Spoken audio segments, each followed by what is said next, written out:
My name's John Pilling, and I'm a psychotherapist. I've worked as a psychotherapist for the last, it's probably about 18 years. In different guises. I've worked with young people in education for quite some time before transitioning over to working in a hospice like I do now. Along the way, I've obviously developed new ways of working with people because everybody is very, very, very different.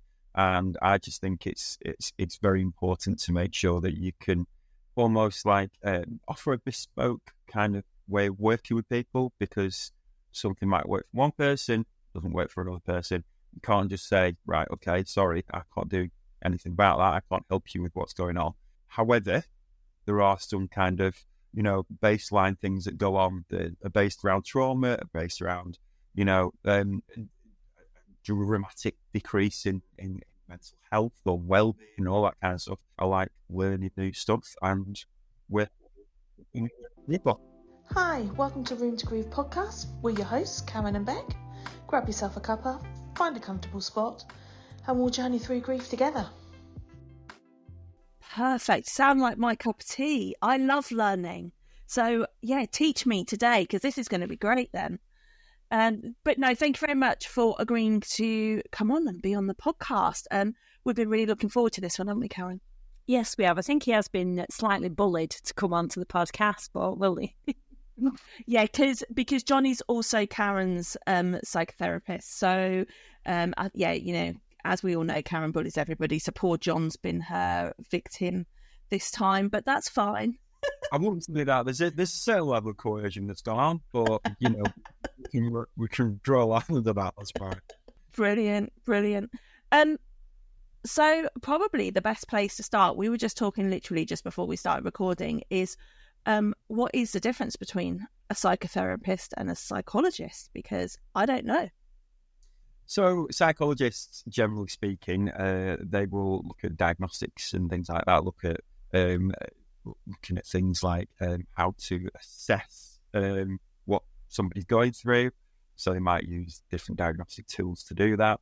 They do lots of studies into human behaviour and things like that, depending on where they are kind of positioned within the realms of psychology, because it's quite large. Psychotherapists in general look at well-being. They look at how we've kind of created maladaptive behaviours from our experiences, and how maybe we can just shift things around to start helping that person move forward rather than being frozen in time, because that's one of the things that happens with trauma or experiences that we have when we're younger. We have a tendency to get locked in that kind of experience, and as you get frozen by it in the past, you're re-triggered as you get older and you don't understand why. So you might have an experience where you get feeling overwhelmed by something and you don't understand where that's come from, and it usually comes from an experience that you've had in the past. So yeah, there is a difference between psychologists and psychotherapists. They're within the realms of psychology, but one's very much more about moving somebody forward and working with them in that respect. When you say that people sort of get stuck in a trauma, how do you recognise that in yourself? I mean, is it easy to recognise? Well, I think you might have heard of the term ACEs. I might have heard of. So, ACEs are adverse childhood experiences. Okay. As a child, we only have certain parts of our brain that develop at certain times. So very much more when we're born with our reptilian brain, which is very much fight, flight, freeze, that kind of brain. And if you're in a situation when you're young, when that, something happens to you that's traumatic, that will activate that part of your brain that looks for survival. It just looks for survival. That's all it wants to do. And you'll release a lot of different stress hormones into your body, cortisol, adrenaline, all those kind of things. And it almost leaves an imprint on your development. So, for instance, a child who experiences a parent who's an alcoholic or drug dependent or high-end stuff like rape and child abuse and things like that, that will then concurrently cause an effect in the future. I'm not saying that everybody's the same. However, there are similarities in the way that people develop certain characteristics when they get older, like personality disorders or generalized anxiety or schizophrenia or something like that. As they get older, there's some of it's biology and some of it's being created. So it's all whole nature nurture debate, I suppose. But yeah, those ages, depending on what time of your life they happen, they can have a really, really profound effect. And they get locked, like I said, and we don't understand why. So the methods that I use primarily look at those traumas and look at freeing the person from that trauma, understanding the trauma a bit more, acknowledging it, validating it, normalizing it, and helping that person to re-resource themselves so that they can learn a bit more about themselves and understand that they're maybe not bound by those shackles of that trauma in the past, if you get me. And is it really important that we address those issues, or can you just sort of push trauma down and keep it there? Well, I don't know if you've been in a swimming pool and you've got a big beach ball and you try to push it in the water. You can hold it down for a certain amount of time, but we all know that eventually it'll pop up to the surface. Now, it might pop up to the surface, and obviously that's a metaphor of how trauma might happen. So I think you can try and suppress it for as long as you can, but eventually it'll come out in some way. It will come out in some way. It's you can be the most well-adjusted, Zen-like person on the planet, but you're going against something that's very, very strong there. And it's worth saying as well, your reptilian brain is about 8 times stronger than any other part of your brain. Do you know what I mean? It's very, very strong. Its primal desires are there, and it's very, very, very, very hard to control sometimes. You've got to fox it with things. So I do think that people do suppress trauma, but it will develop into something else as you get older, whereby it will be something that happens. Is it usually something that can trigger it, like a major event, like a loss, that can trigger past trauma? Yeah, I think so. Yeah. I mean, loss is quite an interesting subject, really, and obviously that's why we're here today. But loss of a child, the best way of thinking about it is we've got 3 different types of bereavement trauma, shall we say. If it's your parent who dies, then that's your part of your past dying. Okay. And that is extremely traumatic for us all, because we all know that there's only one thing in the world that's extremely kind of predictable, and that's death, unfortunately. That's what it is. But obviously that's part of your past. So, some of the stuff you learn from your past, the way you've been brought up, some of those, those kind of foundation kind of understandings of the world and people and everything like that is based in that past experience from that bereavement. When somebody dies in your present, then we could be talking about brothers and sisters. We could be talking about friends, things like that, because it's part of your present. It's part of the moment that you're in now. That can be really difficult to deal with, because they're people that you're meant to grow all the way with to, at the time that you get older and down. However, I think personally that one of the most difficult ones to deal with is your future. And that's where the bereavement of a child is extremely challenging to deal with, because that is, as a parent, that's your future that's damaged, if you get me. And I know that's quite an abstract thing to talk about, but it's your children are meant to precede you. Do you know what I mean? They're meant to be the people that take your genes, your genetic code, the way you've taught them, the way you've laughed with them, the way, all those things. It takes that forward. But when it stops, that's a really, really challenging thing to work through. Yeah. Yes, it really is. We're not allowed to cry today, John. I've got mascara on, so I'm sorry. don't want to cry today. Yeah, that's it, in a nutshell. Do you find, what other therapists, I know we've dealt with EMDR, but did I say it right? Because I always say it wrong. You did say it right, yeah. Right, that's because I got it wrote down and I could just about read me writing. Is there any other therapies that can help with child loss? Is EMDR the most, because of trauma that has been involved, is that the most effective, or do other people have other types of therapy? Well, I'd say there are a few different types of things that can help, different therapies that can help. It's depending on the person, really.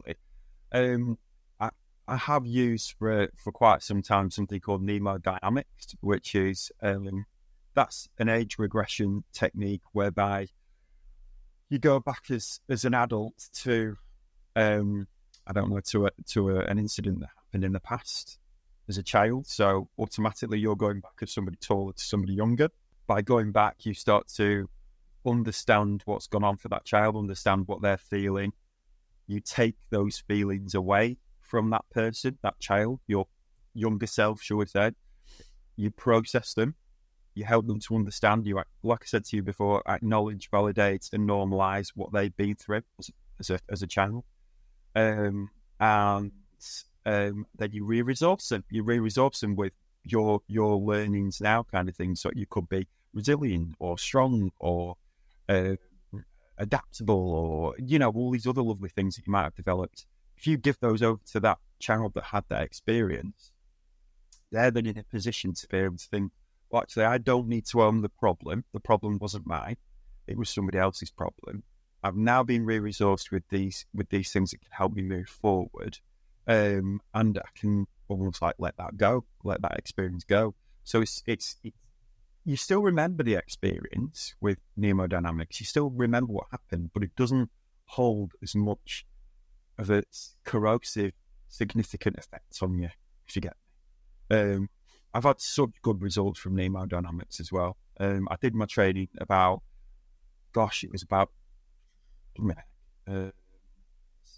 15 years ago and that.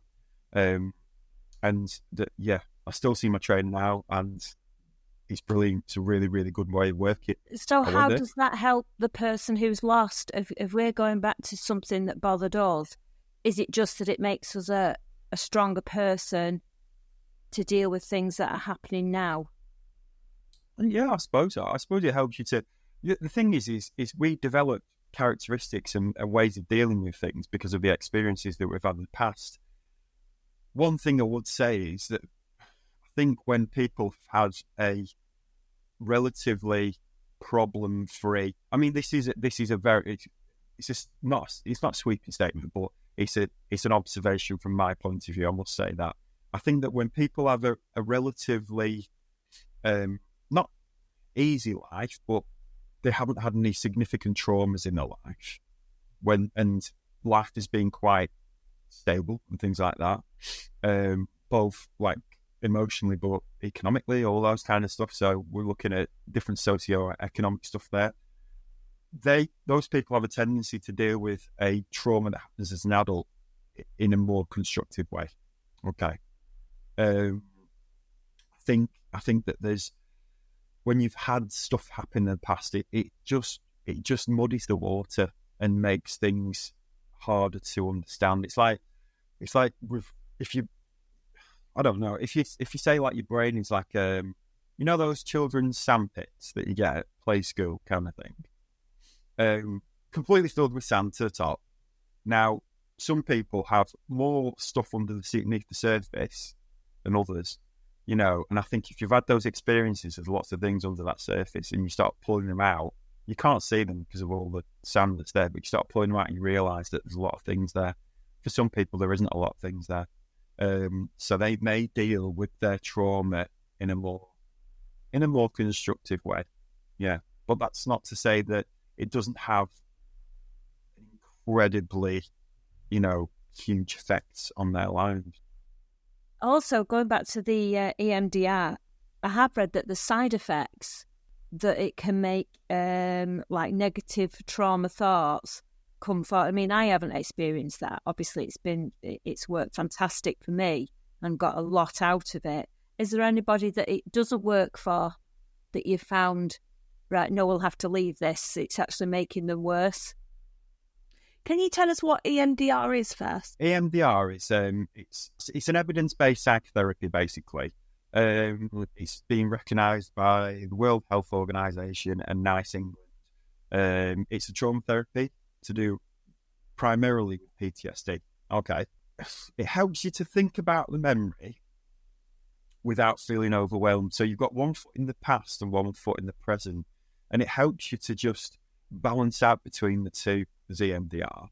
It uses something called a bilateral stimulation, which is either following the fingers, or tapping like that, or a sound in each ear kind of thing. So you follow the sound and you recall what's, the event that's happened, and you start to notice different things about it. So it's almost like we've got parts of our brain, we've got parts of our mind. Now, they're very, very different, your brain and your mind, because your brain's an organic organ, and your mind actually is a collection of thoughts, memories, beliefs, experiences, all those kind of things about who you are. So we need to help that part of your brain, your mind rather than your brain, if you get me. EMDR it's very, very, very powerful. It's a really, really good thing. It's an AIP model, so that's an adaptive information processing model. So there's significant steps that you go through during each one to start to free that memory up. It takes the traumatic event from there's numbers involved, and it takes you from a certain number, high number, shall we say, that when you look at that event that happened, and with work, it takes you down to somewhere else, to a different kind of place. It takes you down to somewhere that's more manageable. That is to say that, I have discussed this with Karen. Some people get down to 0 or 1 with the EMDR, where it's no effect whatsoever. That, having consulted with a number of different people and my supervisor, getting down to 1 or 0 isn't really something that you do when it's a trauma, when it's your child that's passed away, when it's your child that's died. You're always going to keep hold of it. So you're more like a 2 or a 3. Do you know what I mean? So it's more of a manageable state that you're in. And it's interesting because Karen will attest to this. It's your perception of that event changes so dramatically that you still remember it. It's still painful, but it's in a different way. You understand it in a different way. It's yeah. The memory, it doesn't take the memory away. The memory is still there. It's just that you can deal with that memory. Yeah. That's how. Now, does it take a particular type of person that's got to be open? I feel like I'm quite open. I'm open to, you know where I'm coming with this, don't you, Bec? Where I'm open to being helped. From the very first day, I remember saying to Jo, my Macmillan nurse, said, right, what can I have? I need therapy, I need counselling, you tell me what I can have. And well, you can't have anything for 3 months because your brain's not ready for it. I'm like, whoa, yeah, it is. Come on, I need help. Whereas I've always been like that, where Bec is very closed, and she would probably see you as a challenge. Yeah. And she wouldn't open up. And I was just saying, what's the point in not opening up? So do you get many people like that who want help but don't want to help you help them? Yeah. Right. See, normal makes me feel so much more normal, because I didn't realise this when we did a podcast the other week. Like, my perception on therapy and somebody helping me, Karen was like blown away by the fact that I just thought, how I would go into a room with you was I would figure you out first, and I would see what you could do for me before I even remotely worked on trying to help myself. And Karen's like, why wouldn't you just put yourself out there? So I'm quite normal with that though, right? Yeah, I mean, going back to basics with any kind of therapy, any kind of counselling or NLP or CBT or anything like that, the most important thing that you bring to the actual session as a therapist is yourself. If you need to build that rapport with that person, you need to be able to create that reciprocity between the two of you, whereby it's based on trust and respect and all those other things that just build cohesion in any relationship. If you don't trust somebody, or they're not authentic with you, or you don't think that you're going to get anything from them, there's absolutely no point. Do you know what I mean? But that's where different people operate in different ways, and that's really, really important to remember that some people will work well with you, some people won't work well with you. It's just the way. And I guess that goes back to Karen's question with the EMDR. I guess there is a type of person then that you would use a specific treatment for as opposed to others, because it depends on personality. Is that right? I mean, yeah. I mean, to be honest with you, EMDR it can be as gentle as possible, and it can also be quite intense. It's a very, very, very good form of psychotherapy. It's brilliant, in fact, especially when dealing with post-traumatic stress and a bereavement, for instance. I mean, there's so many different traumas, isn't there? Not just in child loss, but even I was only talking about it yesterday, the PTSD of having so long been doing the meds, and then all of a sudden it's gone, and I've woken up and I've got to do Emily's Dex. I've not done a Dex, and I up literally, and my husband's got to calm me down and remind me again that Emily's died. You don't need to do her meds anymore. And then that brings all sorts of, it's like being told again that she's died.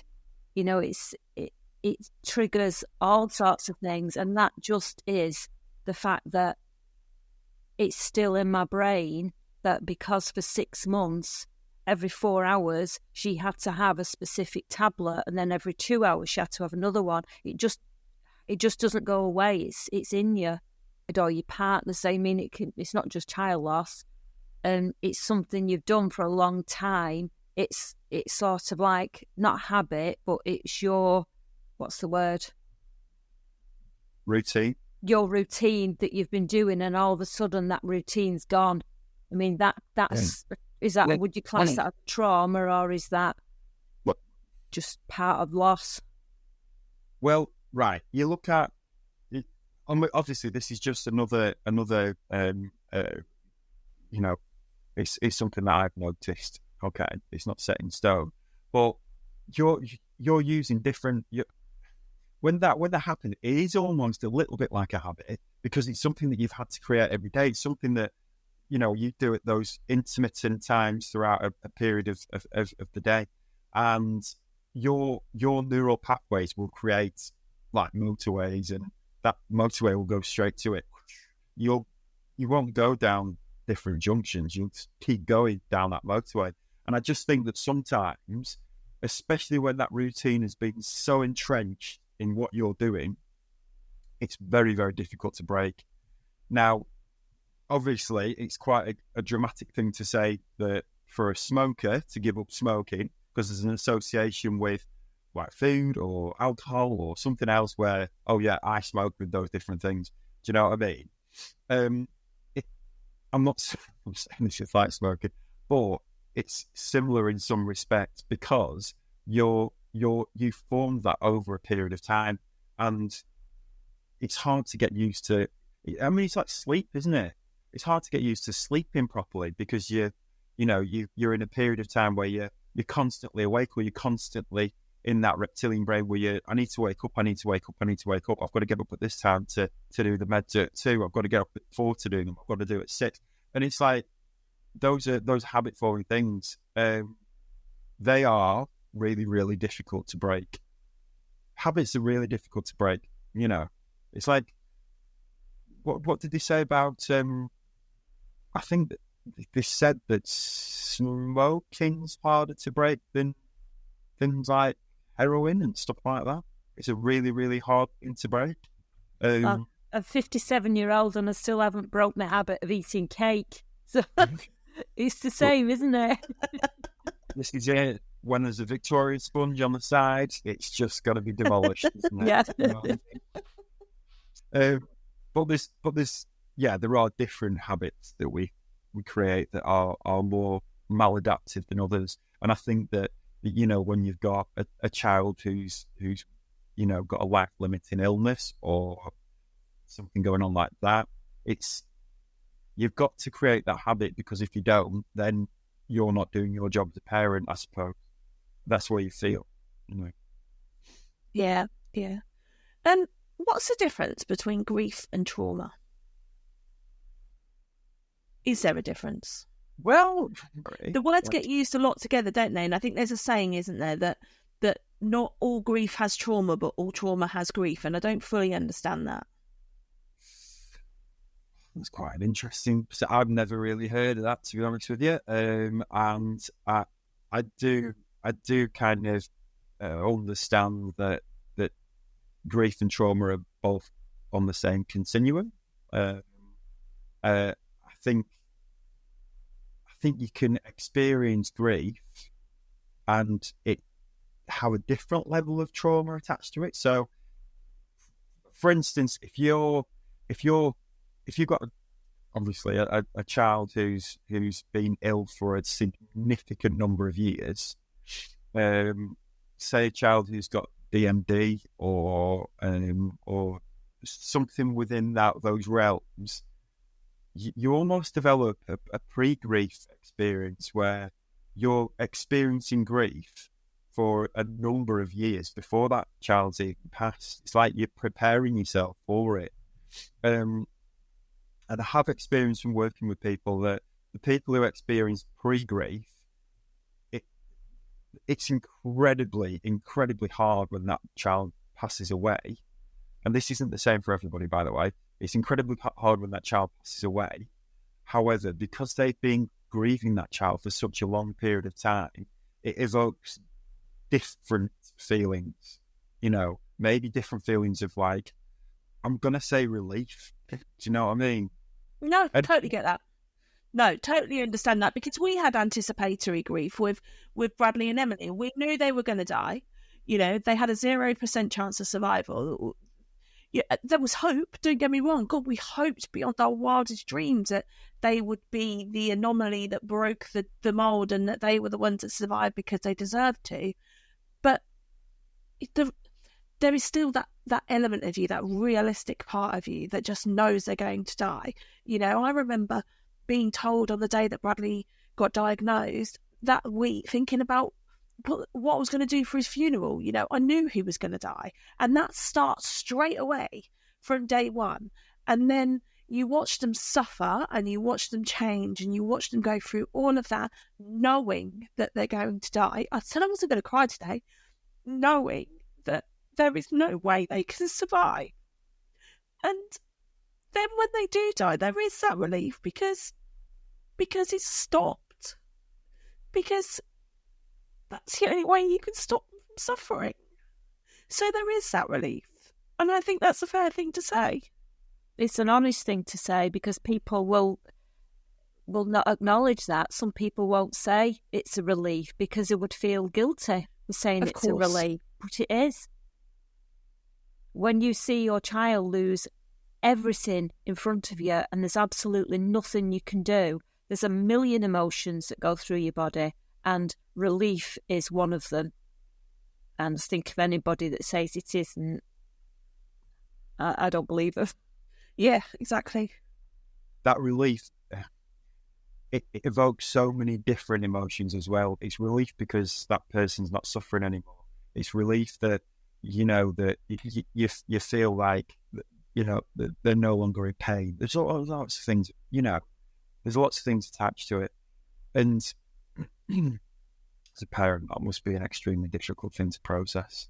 I know I was only talking to a lady from Rainbow Trust yesterday, and she said a lot of things that mums say she's actually come up with a word for it. She says the full cup of tea, because whilst it's suffering, whilst everything that we're doing is going on, that we don't really realise that we're doing it, and it's a full-on thing for many, many months for most people. And then when it's over, they get to have a full cup of tea, because for so long they haven't. And you really don't want that full cup of tea anymore. No, that's so true. It's all about the relief, isn't it? Yeah, I can sit down and have a cup of tea now without having to jump up or do this. There's nothing more than you want to do. So yes, you have got the relief, and then it brings a load of other things with it. Yeah. I think one of the worst things about grief is the yearning. How much you yearn to be with them. I don't know, what therapy could we have for that? That's putting you on the spot, isn't it, John? This is where John's now regretting coming on the podcast. How could you read my mind? There's no easy fix for something like that. There really isn't. And you can use things like different forms of hypnotherapy, which I do as well, or different forms of mindfulness training, keeping yourself in the here and now, and creating positive, almost like positive stuff about your child that you bring to the forefront whenever you can, so their memory's always being spoken about, or you're always showing pictures, or you're always remembering, you're always seeing videos. All those kind of things help to lessen the gap between you and them, if you get me, because you need to feel that connection. If you don't feel that connection, then that can be something that then polarizes you as a person, and you feel that loss even more. I'd always encourage people to look regularly at their pictures of the children and videos, and talk about them and mention them, and keep their memory alive. That child's had such a profound effect on you, then why wouldn't you want to go and tell everybody? Why wouldn't you want to be proud still? Do you know what I mean? Just because they're not here, it doesn't mean that's not something to still feel incredibly grateful for. Some days, though, it's really hard to look at those pictures, and it's really hard to look at those videos. And a lot of people, I mean, I read a lot. I don't know, like, whether I said, like, I like to read a lot online and research stuff. And obviously a lot of what I read is going to be incorrect, and it's not going to be, particularly right in what I'm reading. So it becomes sometimes a bit contradictory and a bit confusing. But some places say that, when I'm in those moments where I find those videos and those photos and those things hard to look at, that's because I'm kind of experiencing, a prolonged grief, or a chronic grief, or some bad form of grief. I mean, is there I kind of feel like, how do you identify that? Like, right from day one, this is shit. How does it get? How does a medical person or professional identify me as being worse than somebody else? I just don't understand that. That would depend on. Yeah, there's a few different like different tools that you can use to identify levels of grief, I suppose. Diagnostic tools, and they would help to indicate, put some clarity on it, or put some context on why you're feeling the way you're feeling. But again, I do think probably to a greater extent, the grief that you feel is directly related to some of the traumas you've had in the past. Do you know what I mean? Right. Yeah. I think those experiences map out how we are, and I think that if you look at that model of your mind, then we've all got this vessel in our mind that's got a capacity to tolerate a certain amount of things. So into that vessel, when we're born, it's completely, there's nothing in it. However, as you grow up and you get older, you start to put little bits and bobs in it, which could be failure, they could be, it could be grief, they could be experiences that have been less positive, either, you know, with family or friends or school or something like that, with money problems. But it all just starts to, you know, lessen the amount that you've got, that tolerance level, if you get me, the amount of tolerance you've got for things. So when you've experienced all these things, you could be walking down the road, driving your car, somebody cuts you up and you absolutely lose the plot. Do you know what I mean? And you don't understand why. Because your tolerance level is there. You put too much in it and then it overflows. You get the onset of an emotion, onset of a symptom, which could be a panic attack, it could be shortness of breath, it could be palpitations or something like that. And that's when you need to start realising that it's not just that event that's happened there that's caused this effect. It's all the other stuff in the past. So putting a tap at the bottom of your little container and getting rid of it by using things like psychotherapy, counselling, the EMDR, all the other therapies that you can think of, that's helping you to move forward. But it's also, obviously, I mean, whenever I start a session, I start talking about things like, are you eating properly? Are you drinking enough water? Are you sleeping enough at night? Have you got plenty of, you know, are you economically, are you stable? All those kind of things. And the reason why is because if all those things are okay, then we know what we're working with. And if you're not okay in those bits, then you can't start working on the other stuff because your fight or flight is constantly being fired. So that's why in all of sort of the grief space, wherever you are, whoever you speak to first, the primary sort of focus for everybody is, you know, the eat well, the hydrate yourself, the sleep well, you know, the yoga and all the rest of it, is because that, what you're saying is that is genuinely really important to your mental health well-being too. Yeah, and going back to what you were saying initially, Bec, about the different levels of grief. Well, I'm not sure whether I totally agree with that, because what you bring to the table is your stuff. Do you know what I mean? That's applicable to you, and your stuff is just as important as everybody else's. So saying that they dealt with their grief a lot better than the other person, or saying that they're not grieving as much as they are, I find that really disconcerting, because I think that you feel what you feel, and it's just as important as everybody else. Do you know what I mean? There is no level, there is no premiership of like grief. I'm in the Premier League for my grief. Do you know that? Oh, really? I'm in the Conference League. Come on, seriously. It's not like that. That is such a relief to hear you say that. It's also, a lot of it's common sense, isn't it? You know, like what you say about the yoga, the mind space, the being kind to yourself. That's like tools that you can use to put yourself on a neat, because some days you can't use them tools. Some days you can't look at videos and pictures. You struggle talking about them, and other days you don't. So you look at yourself, what's different about today? Why can I do it today? And if I'm doing something different, I'm in better headspace. Is it because I did yoga last night? Oh, I'll do some more yoga.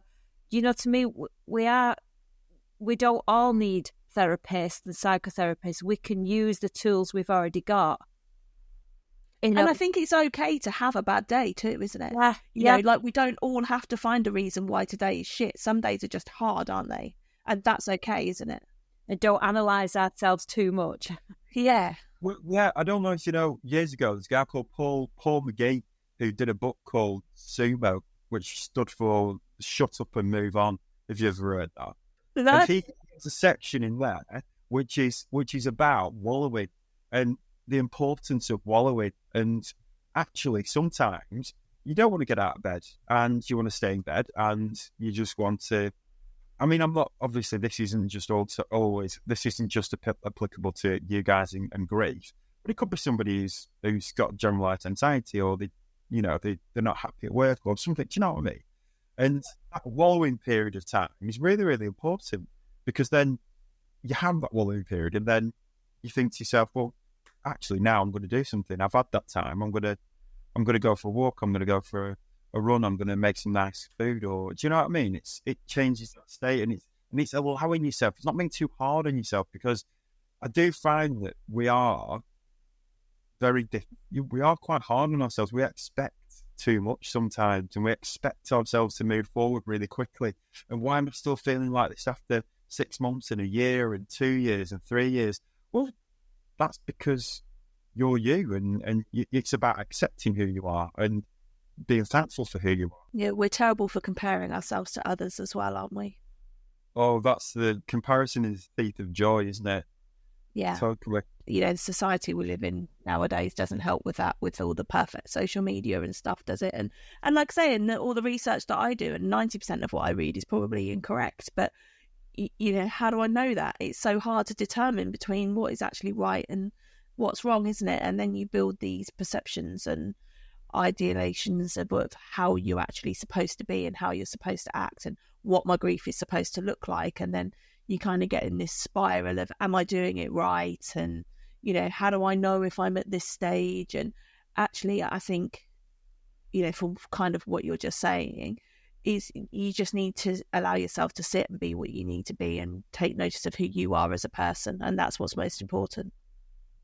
Yeah, it's about getting in tune with that part of you that you can listen to and just hear what you need, if you get me. And the more you pay attention to that, the more connection you have with yourself and being able to understand exactly what it is that makes you tick. And by doing that, you're creating more mindfulness or more being in the present, or whatever you want to call it, and grounding those feelings in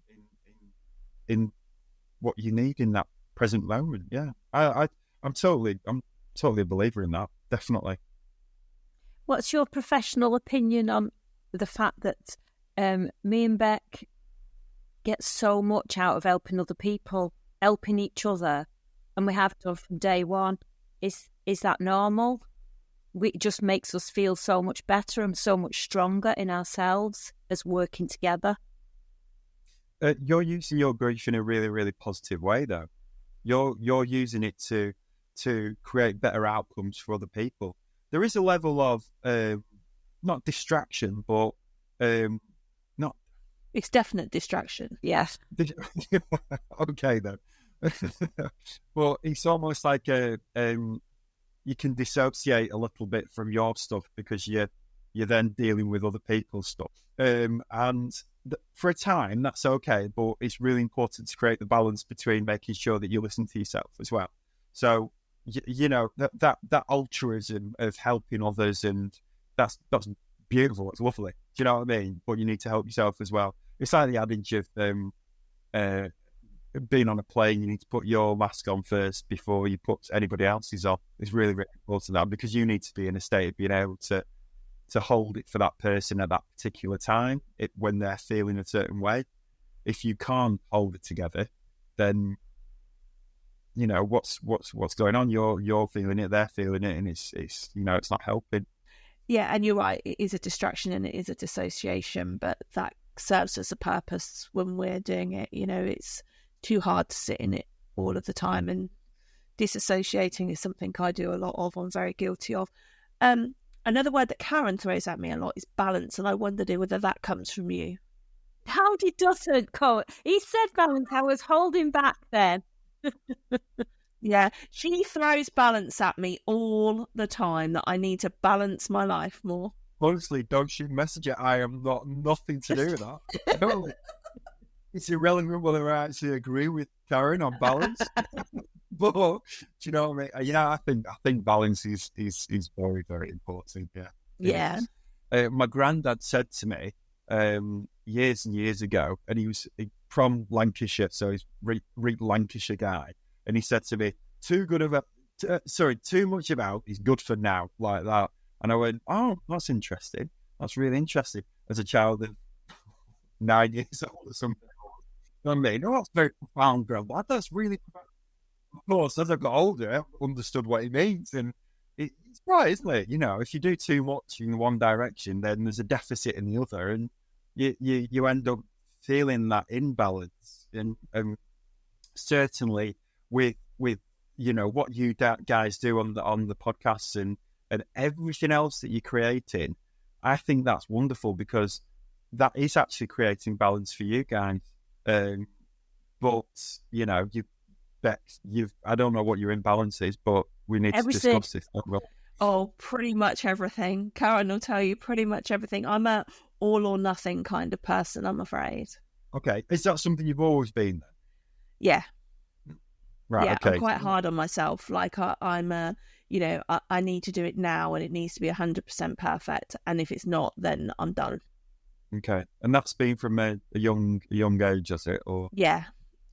Don't even get started on my trauma. It's horrific. Like, honestly, like we would need 100 sessions. Jesus, I think I'd be your worst. I think I'd be your worst patient you'd ever had.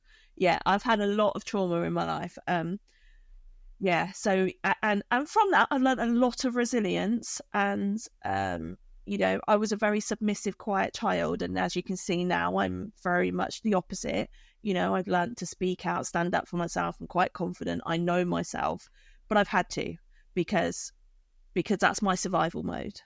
But in that I've lost balance because I just fight for survival to be the best all the time. Okay.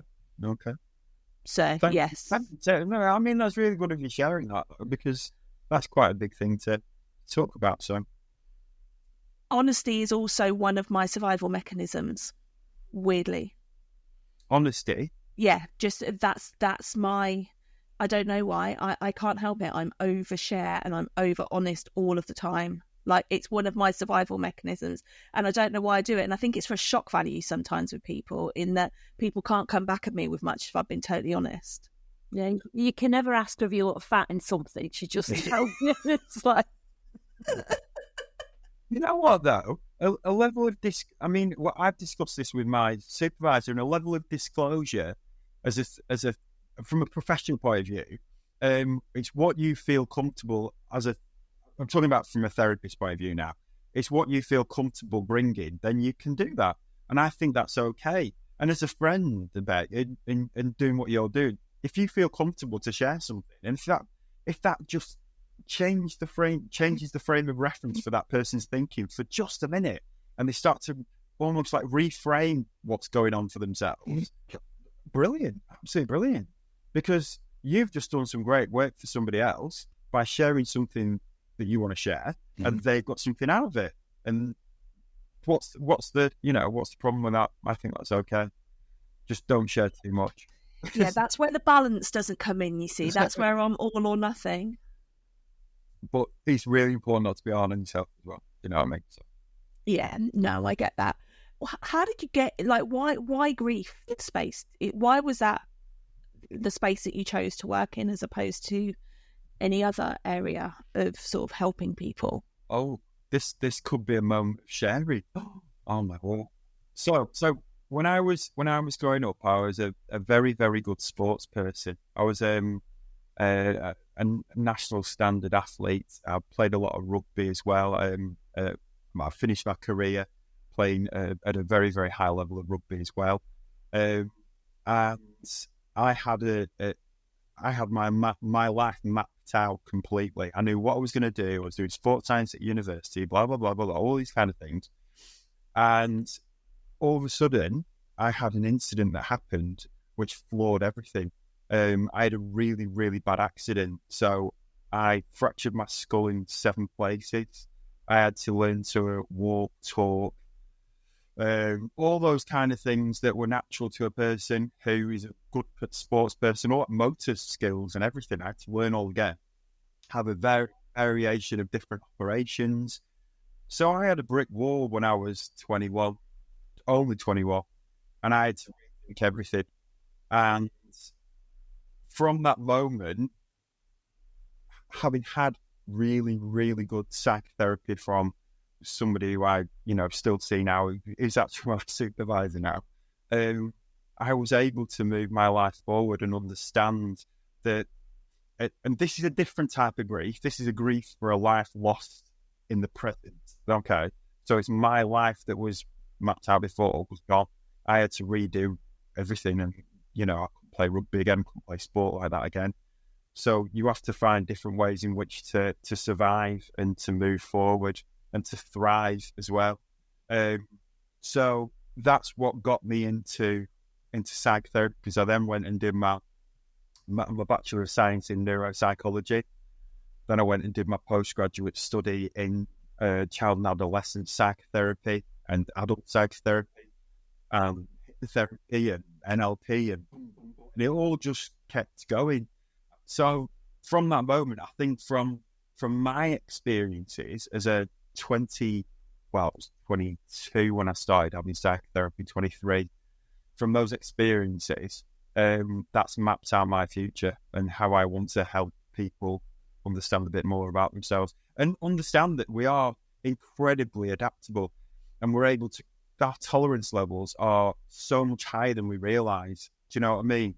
And you do have doubt times, you do have really, really hard things to deal with in your life, but getting the right help and changing that frame of reference in your own mind is really, really helpful because it can just switch things completely sometimes.